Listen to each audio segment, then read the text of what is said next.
Welcome to Distribution Talk with Jason Bader, the show where we dive into the stories, struggles, and solutions from business owners and thought leaders in the wholesale distribution market. Hi friends, Jason here. In this episode, I had the opportunity to speak with my friend Guitze Messina, Executive Director of HARDI Mexico.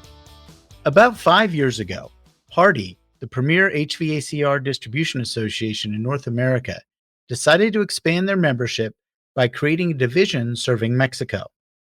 Guy was the professional they tapped to make this dream become a reality.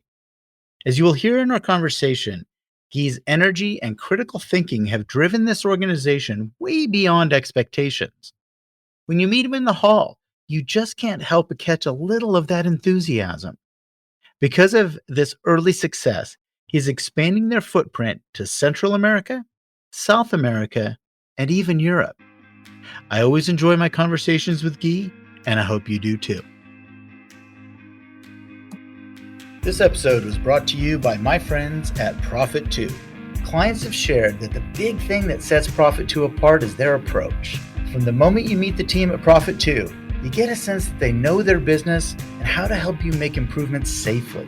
What you don't get is an arrogance found in some competitive services. They know that you're an expert in your business, and they seek to help you be just a little bit better. We know resources are harder than ever to find, and with the barrage of price increases, adjusting to the changes is a massive and oftentimes manual challenge. If you want to discover hidden margin opportunities without being talked down to, learn more at www.distributiontalk.com/profit2. That's profit with a number 2.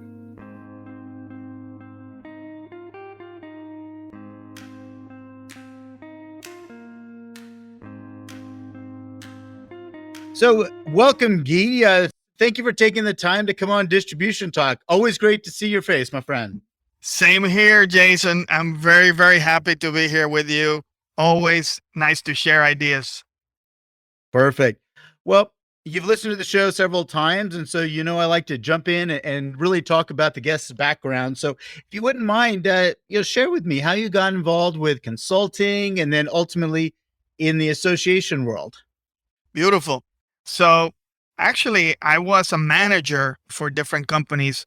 I started working with just-in-time, changing companies into the Toyota manufacturing system. Mm-hmm. And then the problem that I found is that companies like to fly around to China, and I didn't want to live in China. So right. I said, how is it that I can use my abilities and stay put in one place? So I started working for a consulting company that was later acquired by RSM, which is one of the top 5 consulting and accounting firms in the world. And that also got me started into sales because I was a manager. I didn't want to be a salesperson. I thought sales was for other people. That's right. And then they said, well, you're going to be the manager. And the first job you have is to get accounts. And how do you get accounts? By selling. So consulting got me into selling, and I took several courses with the people from IBM, and it opened my eyes into a new world about professional selling, which is totally different than what people consider selling, which is people just bothering you and shoving stuff up your face. So that was really a nice change for me. Then I moved back to the U.S. where I had gotten my MBA, and I went to school in a military academy up in New York. And I decided that I wanted to start all over again on my own. Mm-hmm. And I sent my resume to different people. And one of the people that got back to me was Lennox. And they said, we need somebody to help us with efficiency standards in Latin America. Mm-hmm. And I said, well, what is the requirements? And they sent me the information. Nobody was able to do this kind of job because this was new. Mm-hmm. I read the 100 pages in about 2 days, and I said, look, I can certainly do this. I just need access to your factory and everything. And that's how I started working in HVAC. Mm-hmm. And one day, an association from Columbus, Ohio knocks on the door of Lennox, and they said, we're looking to open a division in Mexico. And we need somebody with a business background that understands the U.S. culture and also the Latin American culture, especially Mexico. Do you know anybody like that? I said, well, we're working with this consultant. We're pretty happy with him, and he has that background. I think you should talk to him. And the rest is history. I've been working with Hardy for the last 5 years. I've told Talbot many, many times, this is the job that I've loved the most in my whole life. And for the first time ever, I'm not changing companies. I'm changing a whole industry. Yeah, absolutely. So it's a fun job. Well, and I remember, Guy, the whole discussion around this prior to the division opening. I just happened to be sitting on the strategic planning with the board and them talking about we would like to expand our association internationally. And so this was just kind of an interesting idea and see where it went. And then all of a sudden, here it is, and they found you. Yep. I like to say that I was able to put the dot in the I of Hardy, which is international, because Canada and the US, it's really almost the same thing. I would say, as far as the market is concerned for HVAC, it's probably the same way. It's the most organized, most efficient air conditioning and refrigeration markets in the world. And I've seen the rest of the world, and I'm telling you, I know what I'm saying. Mm-hmm. It is very organized. It's respect the distributor, the manufacturer respects the distributor respects the dealer, and the dealer serves the final customers the best. And that doesn't happen everywhere else. And when you come from an association like ours, who talks about two-step distribution and having the distributor to be the channel of choice for both the manufacturer and the contractor, then it turns a lot of heads, because some people say, but no, I rather have 1,000 customers. And the problem is that outside of the US and Canada, a lot of manufacturers do not take into consideration certain costs like inventory. So when you don't have the inventory, who has the inventory? The distributor. Yeah. But in Mexico and Latin America and Europe, at least for air conditioning, the distributor doesn't want to have the inventory, not because they don't want it, but because the manufacturer competes against them with their own customers. So it's now becoming a differentiation factor to be a manufacturer that respects the channel. Right. Well, and if you think about, as a distributor, and I shared this with you a while back, that I never liked to work with manufacturers that would jump the chain, that I was going to ultimately compete with, or went direct. And, fortunately in the industry I grew up in, the construction supply industry, we didn't see a lot of that, but occasionally in certain segments of that business, we did. And especially, I think it was diamond blades that you saw some of that type of shenanigans going on, these challenges. But, I never wanted to work with them. And so I don't blame the distributors, really, in Mexico or Latin America or different parts of the world, saying, well, I'm not going to inventory this material or this brand if they're just going to compete with me and maybe undercut me. Why am I holding that inventory?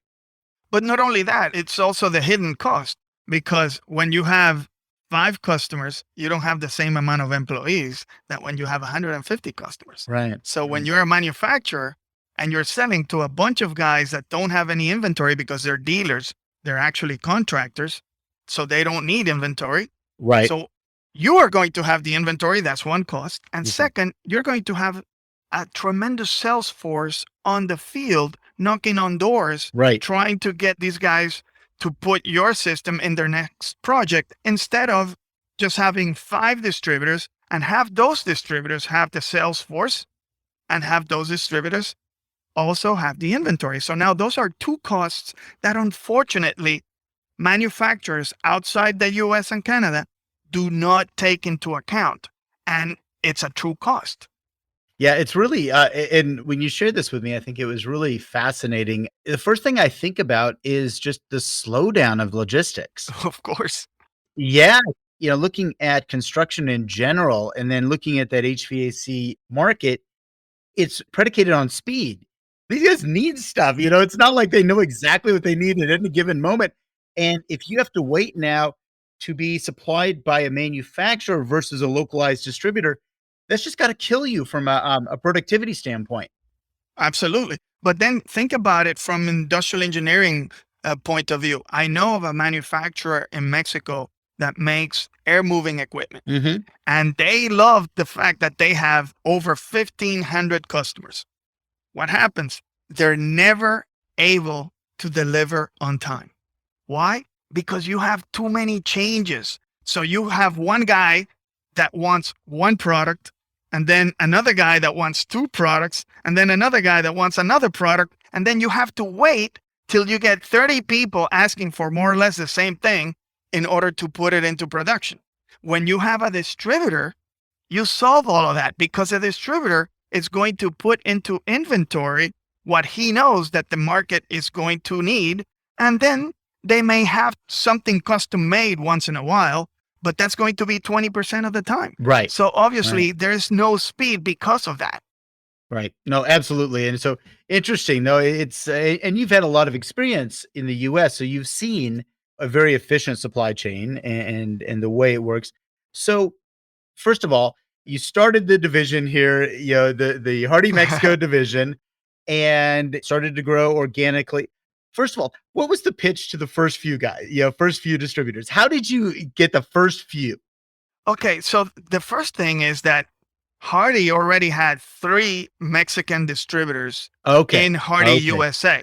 Gotcha. So what happened is that one of those distributors has been using the HARDI model for the last 15 years, and they're one of the most respected in Mexico. They have grown the most, and everybody knows that they have a different model of operation. And all the manufacturers want to sell to the distributor because they know that they are planning things correctly, they do things in another way, and they respect the contractor.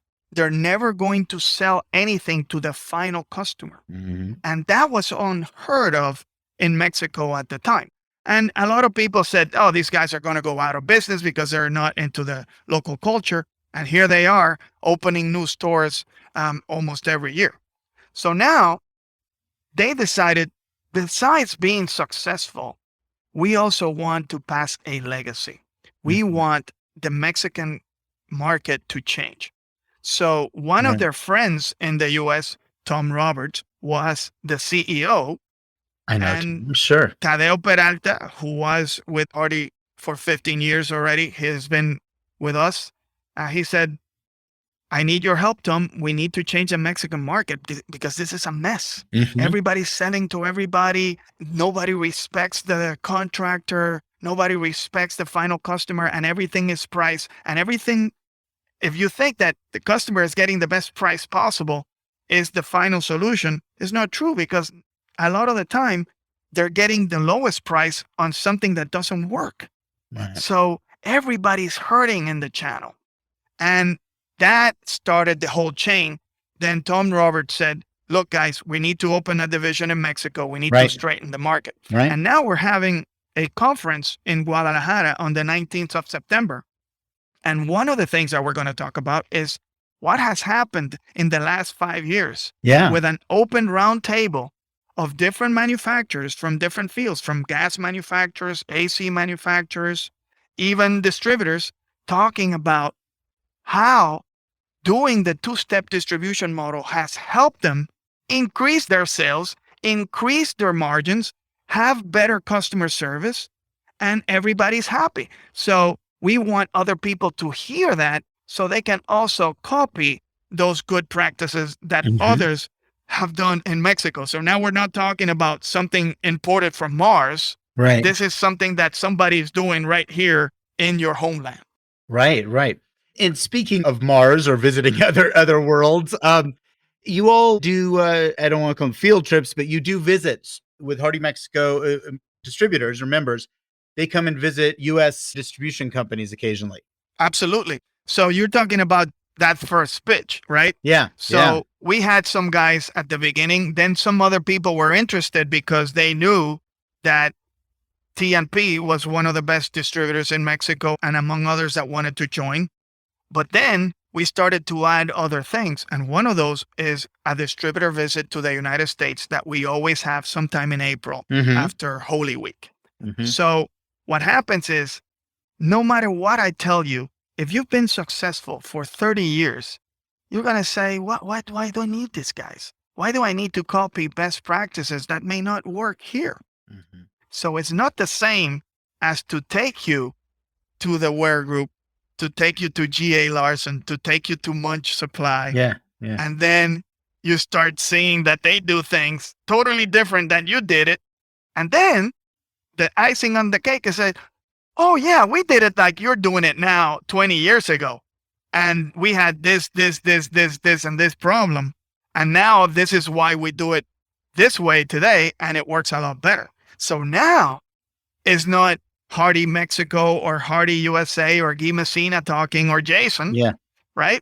It's someone who's making a lot of money, someone who's been successful, and someone who's actually been where you are today 20 years ago.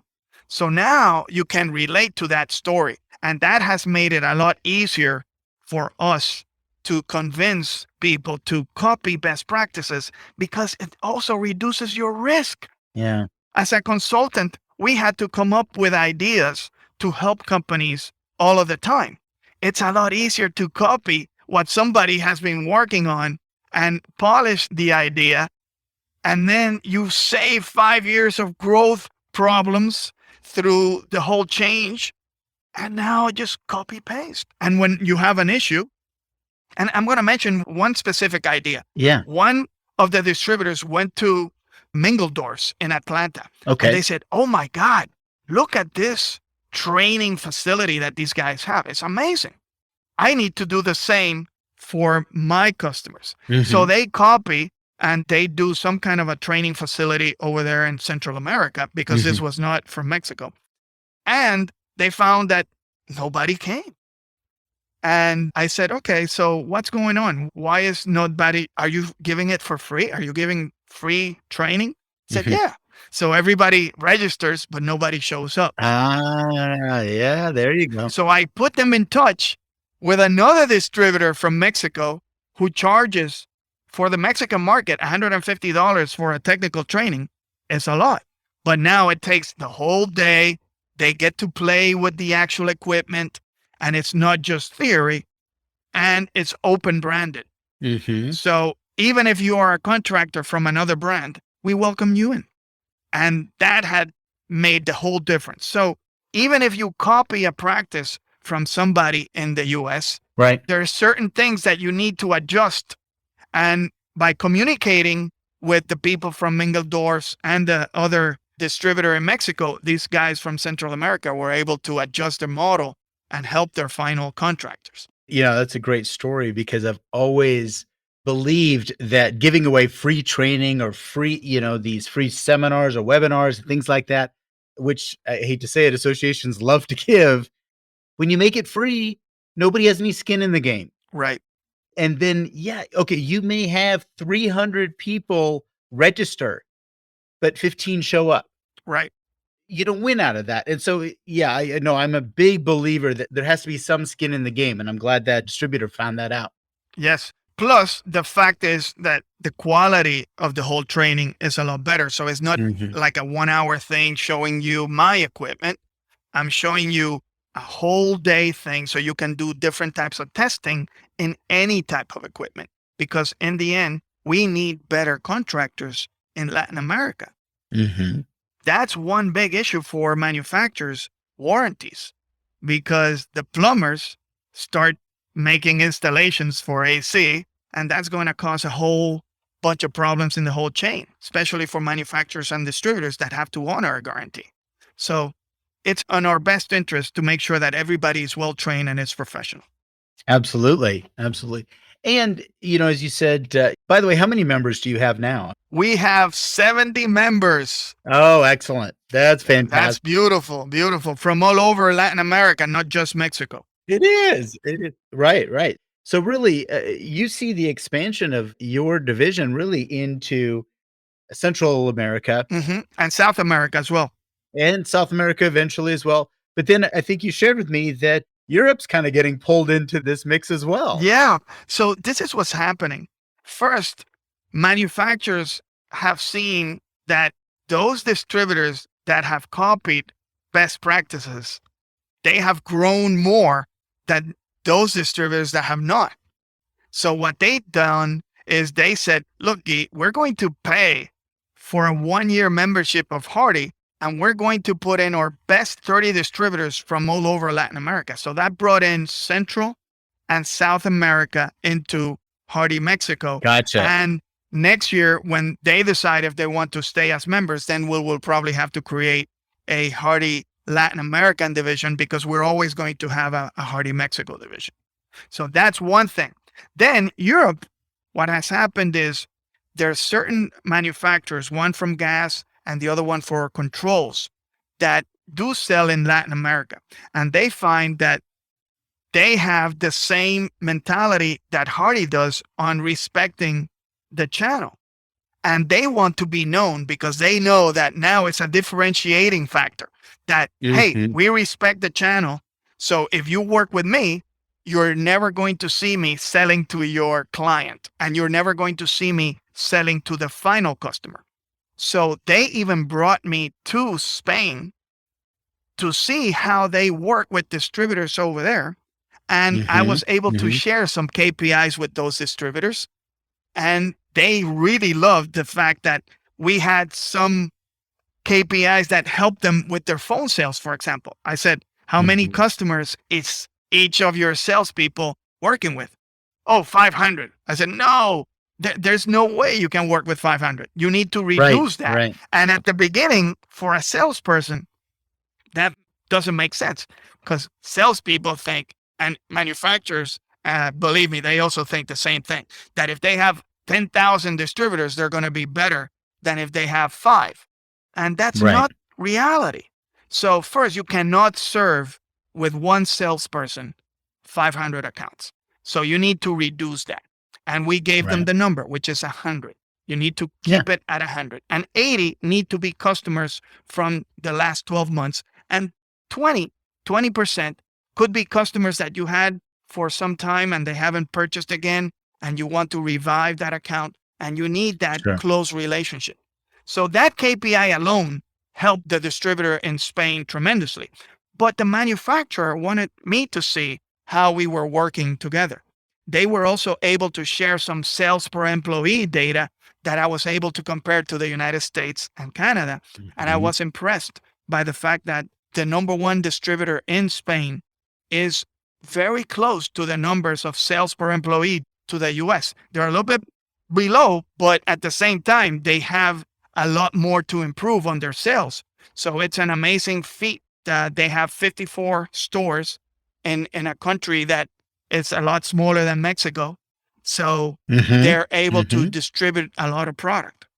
And by comparing those KPIs, we were able to relate the story of Canada, the US, Latin America, and Spain, and how does everybody compare with everybody, because we do measure as an association those KPIs.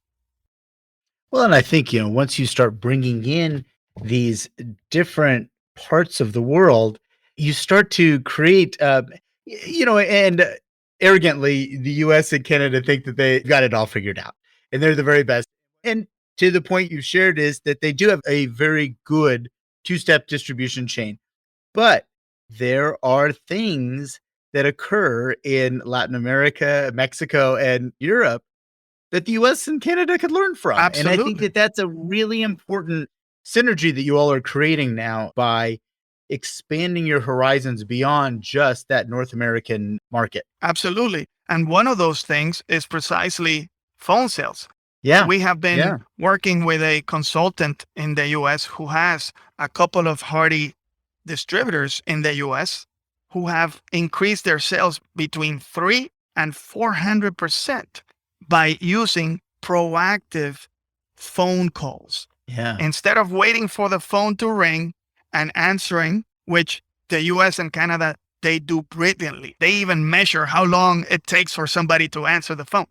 But we need to reverse that and not just be on the customer side helping them, but also be on the proactive side. See, why is it that they haven't purchased XYZ in the last year or so that they used to buy 2 years before? You can only do that if you are proactive, if you make an analysis and you make the call later.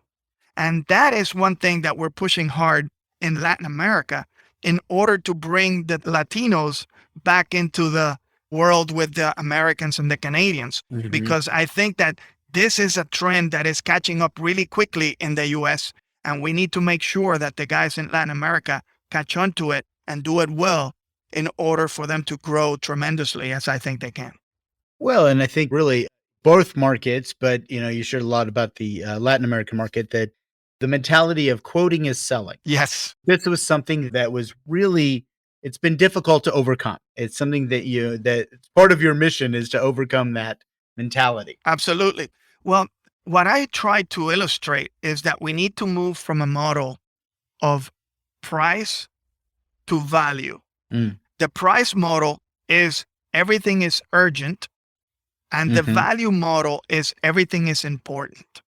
So we need to move from urgency, doing the important things, going again with Covey and the 7 characteristics of highly efficient people. So one of the things is when we quote, we're reactive. We're just waiting for the phone to ring. We don't know if this customer bought yesterday or bought 300 years ago, or it's a competitor, which is something that I tell a lot of guys.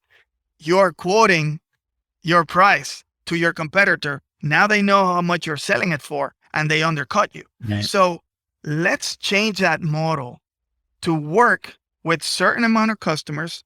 You need to prove to me that you are really in this industry. You got to give me your company number. I have to look you up. I have to know that you are really in this business before I even quote you. That is not urgent. And that is a big issue in Latin America. The second is professionalism. Salespeople truly believe, Jason, that they are being professionals when they quote. They think that just providing the number is all they have to do, to the point that they don't even follow up. They don't follow up for 2 reasons. They're extremely busy just answering the phone. And second, they don't like it. They don't like to make that outgoing call and see what's going on. And I've given them numbers. If you follow up on 100% of your quotes, your closing ratio will increase by 20%. That means that by not quoting anybody else, by not doing anything else but what you already did and following up, you're going to go from a 10% closing ratio to a 12%. And you're going to take 20% extra pay home. I mean, who doesn't want that? But unfortunately, salespeople don't like to do that. And to find the right people to do it is the key.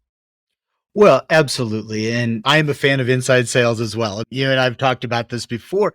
One thing that just kind of occurred to me, though, is that I find it kind of strange that in Latin America, in the United States, for that matter, in Canada, that a salesperson would feel like they are a salesperson if they were able to quote something.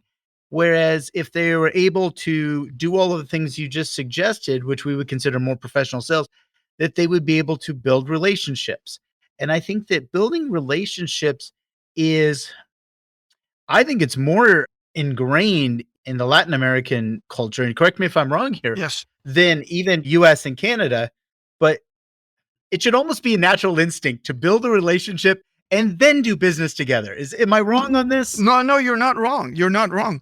And the relationship is owner to owner.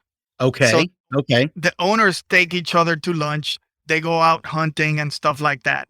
But when it comes to selling, it's between the salesperson and the buyer.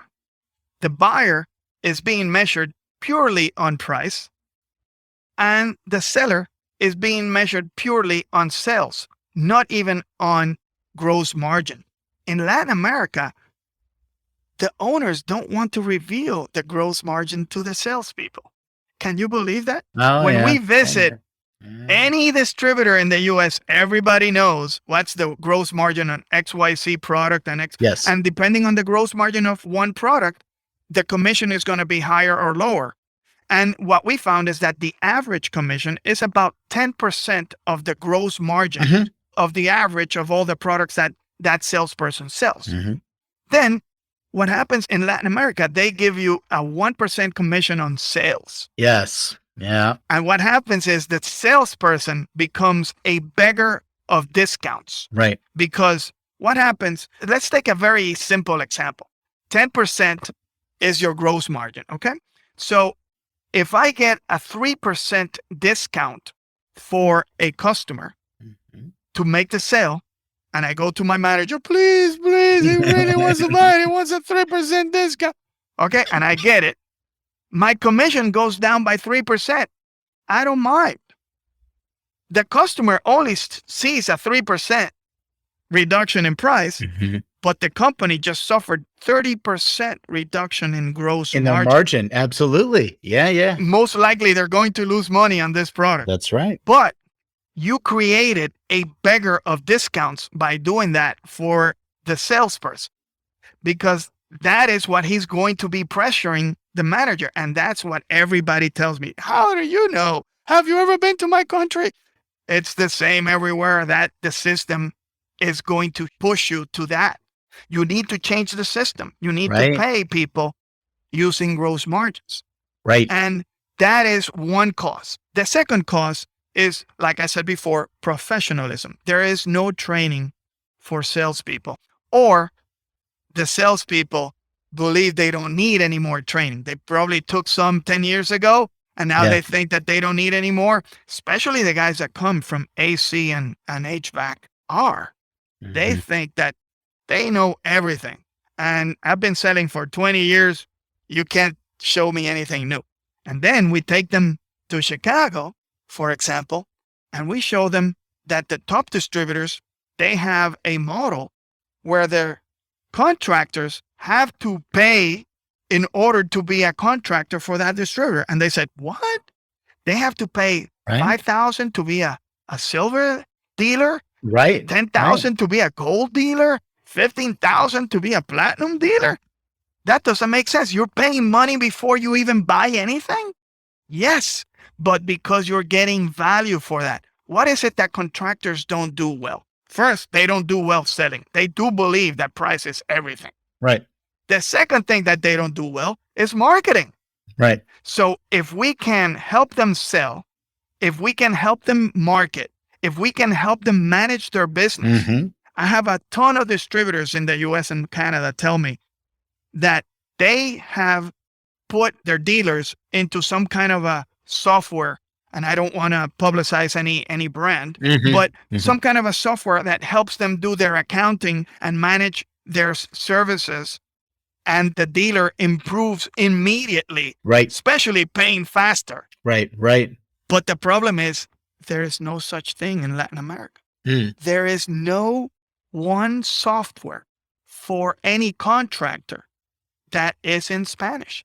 If you wanted to manage your contractors on the field, who's where are they? What type of job have they done? How many quotes have gone out? You don't have that software. Only the US and Canada have it, or English people, maybe some French guys or something, but there's nothing in Spanish. So I hope that somebody is listening. Yes. And that they see not only the potential in Latin America. To me, Jason, and I told you this before, the biggest market for Spanish-speaking contractors is the United States of America. Right. You've told me that. Yeah. And that kind of blew me away a little bit, but you're absolutely right. Look at Florida. Look at Texas. Yeah. Look at Arizona. Look at California, which is a country on its own, right? The 7th largest economy in the world. Yeah. All of that, you have a lot of dealers that are Spanish speakers. But let's say that they speak English fine. Their customers don't. So when you're going to show them a quote, wouldn't you want that quote to be in Spanish? When you're going to show them what their contractor has gone through in order to get that part, wouldn't you want to show that map in Spanish? So that is the kind of thing that we're talking about, that by having an association with a presence all over is bringing to the table. And I hope that some of the guys in the US who make software are listening and they take advantage of the tremendous opportunity. Well, absolutely. And yeah, exactly. I want to kind of a quick little knock on the door to the software manufacturers out there. Is like, guys, this is a huge opportunity here. And it really surprises me that it hasn't been done yet. Or maybe it's just not been done well. I don't know that. No, it hasn't been done, at least for Latin America. Yeah. Perhaps in Spain, there is some manufacturer of software that does it, but at least it's not to the level of the ones that we've seen here in the US. Some you don't even have to sell. They just show you 3 options. Okay, so Miss Smith, would you like choice A, choice B, and choice C? And it shows the different pricing and what it does and everything. And the contractor doesn't feel that he has to sell. It's magical, but it's all in English. Yes. So it will help tremendously. Again, it's not just for the contractor company, it's also for their user, for their customer who perhaps only speaks Spanish. Right. And you want to be able to show those options in Spanish. And that software, unfortunately, is not available, or those softwares. And I've spoken to a few of them, and this is what they tell me, Jason. Wow, we're extremely busy with all the changes we're doing with our current version. Right. So I can't promise we're going to do that. And we've been working with these people for 3 years, and they tell me the same thing all the time. And what happens with software? There's always a better way to do things. Mm-hmm. And softwares are not easy to just give up on them and saying, hey, we have the best mousetrap. You have to keep updating. Correct. And when you have to keep updating, you're going to respect your current customers more than potential customers. I feel like, though, Guy, what I'm seeing in the software industry is there's been some recent acquisitions, and there's some consolidation in the software industry as well, especially around distribution and manufacturing, that there will always be fallout. There will always be people who sold their company and they have a period of time of waiting, but then eventually they're going to want to get back in. And I think that's the group that you want to court, is the entrepreneurs, the ones who really know how to start a system versus the ones who can assimilate a system. Absolutely. And so I think those would be the people I would hope that would be interested in doing something like this, is to really, and as you're saying this, I mean, I'm thinking about the potential market for this is astronomical. I mean, if you think of a Spanish speaking, just in the United States is big, but then I want to go into Mexico, then Central America, South America, and then into Spain. And I think there's just a tremendous. And we're willing to help. Sure. We're willing to help. Imagine we already have the main customers that you want to have as members. Right. So our distributors are definitely going to fall in love with the idea of showing their contractors a way that they can become better business people without having to go back to business school, right? So this is the key. And we're working very hard with one particular software that helps to review the final installation with the customers and publish what that review was on Google. And that helps the contractor rank better on Google, get more leads, and get more business. But for the last 3 years, we've been on this, and it hasn't come into fruition, and hopefully it'll come out quickly. And they know we're going to back them up. So hopefully, again, somebody's going to listen, and I'm hoping somebody listens to this. Yeah. And we'll be here to help them out. Oh, that's fantastic. Well, man, Guy, it's been an amazing journey so far, my friend, and it's such a pleasure to catch up with you and see the success from when you first entered into the organization and where it's gone to now. I can't help it but say congratulations, man. You've done such a good job. Thank you. But you're part responsible for that, because you're one of my big mentors. And I remember how you coached me on distribution, and how that is also helping me help some of the people that you can't help, because some of the guys that come up to you and say, hey, I need your certification course, but my people only speak Spanish. So you're helping me as well help those people. And I really, really appreciate it. And it works both ways. But you know that I have a tremendous respect for you, and And when we get together at the HARDI events, we always take 5 or 10 minutes and discuss, I seen this thing and I saw this formula and we love what we do and we love to share with one another. So I really appreciate to be here with you. And anytime you want to have me on, you just give me a call. I absolutely will do that, my friend. So, well, thank you again for taking the time. And again, I look for greater things from you in the future. Absolutely. Thank you so much, Jason. I'm here for you. Thank you for listening. If you liked what you heard, consider sharing with your friends and colleagues. And don't forget to follow the show on your favorite podcast application. Links to sponsors, products, and services mentioned during this episode can be found in the show description area or at www.distributiontalk.com. Distribution Talk is edited and mixed by the brilliant team at the Creative Imposter Studios. This episode was brought to you by my company, the Distribution Team. We are a consulting services firm dedicated to helping wholesale distribution clients remove barriers to profitability, generate wealth, and achieve personal goals. To learn more about how we can help your company succeed, check us out at www.thedistributionteam.com.